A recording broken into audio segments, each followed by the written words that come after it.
Hi guys, hope everybody's keeping well. Well, wave riding, you know it's the thing I love to do the most. I did get it all wrong the other day when I went out and I got my wind and wave direction forecast wrong and I made a mistake at Foilers Bay there, so a little bit more about that. I'll show you how we look at surf forecast and how we decipher it. So if you're just starting out, this might help you out a little bit. For everybody else, there is 3 or 4 sessions here worth of footage that I got from Mark, so I've sifted all through that and hopefully you'll enjoy watching that. So hold tight and I'll catch up with you in a minute.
Looks like they had a fantastic session.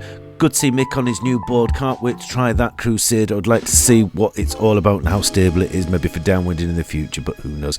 Anyway, me going down to Foilers Bay next and having a look at a wave down there. Desperate to get in. So we're at Foilers Bay.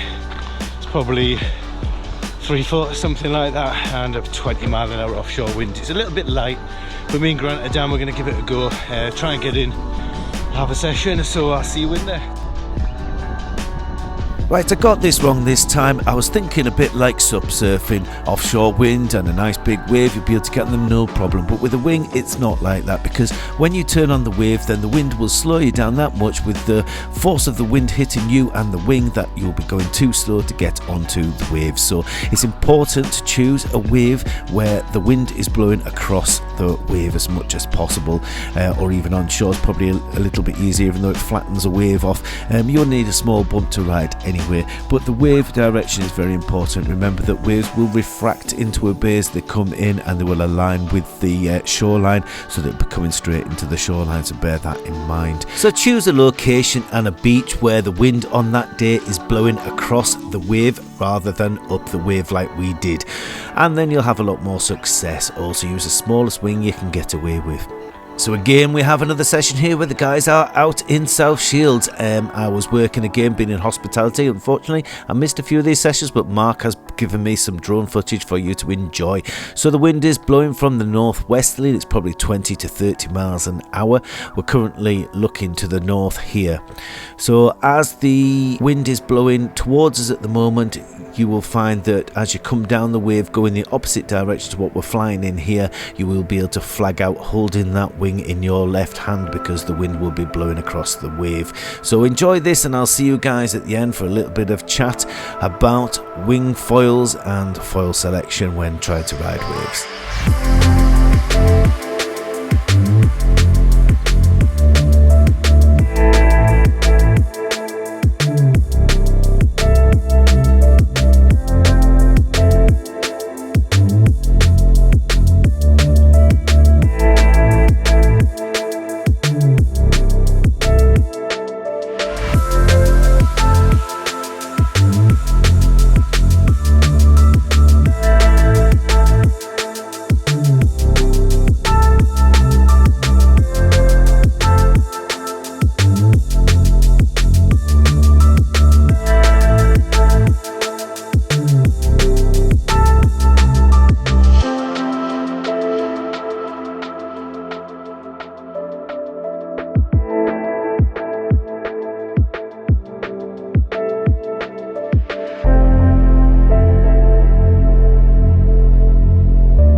After my little mistake at Foilers Bay, we learned that you shouldn't go out when the wind is blowing directly up the face of the wave, and you want to get out for more success when it's going across the face of the wave. We also know that we need to use a foil that is fast enough to stay on the wave, so something maybe an aspect ratio of 7 and upwards probably would work better because it's going to be a faster foil.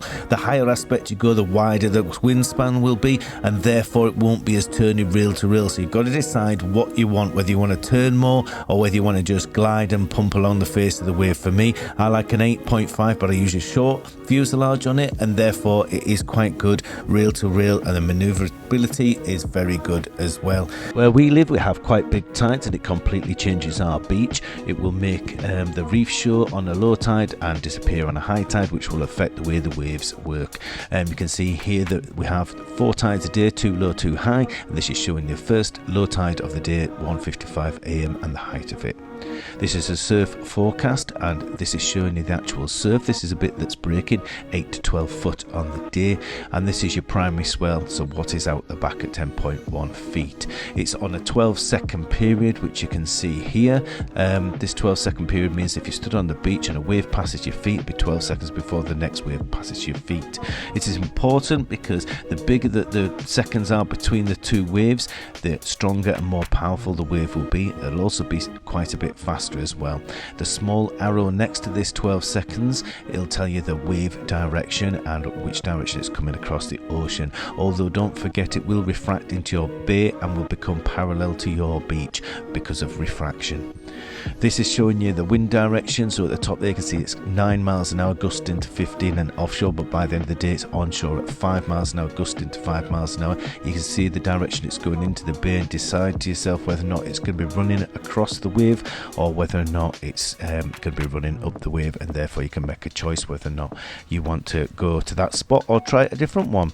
Once you're on the wave, you've got to remember that you're going to get a surge of power, and you need to keep your front foot over the fold to keep yourself in that wave, and then start going along the wave straight away down the line, down the face of the wave. Stay in that middle part of the wave. You don't want to be too far to the bottom, and conversely you don't want to be too far to the top. So moving up and down the wave and staying in that power zone in the middle of the wave is the best thing to do. Stay high on your foil, that's where you'll find all the power. If your foil's too low, you may miss some of the power. So hopefully that helps a few of you, and I'll see you guys at the end for my last thoughts.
So finally an awesome day on the water with winds hitting about 40 mile an hour. You know it's windy when Andy here is on his 3-meter wing. Thanks for all the comments and likes on the last video wishing me a happy new year, and I will continue to make videos over the next year, and I hope you guys all like them. Thanks to Paul for subscribing, and if you haven't subscribed yet, maybe you want to hit that to get more content over the next year from myself and the guys in the northeast. So hopefully there's been a tip or two there for you to help you out with learning to wave ride. I'm just learning myself, so hopefully what I'm learning is helping you guys learn. So anyway, take care and good winds, and I'll see you guys all in the next one. Till then, laters.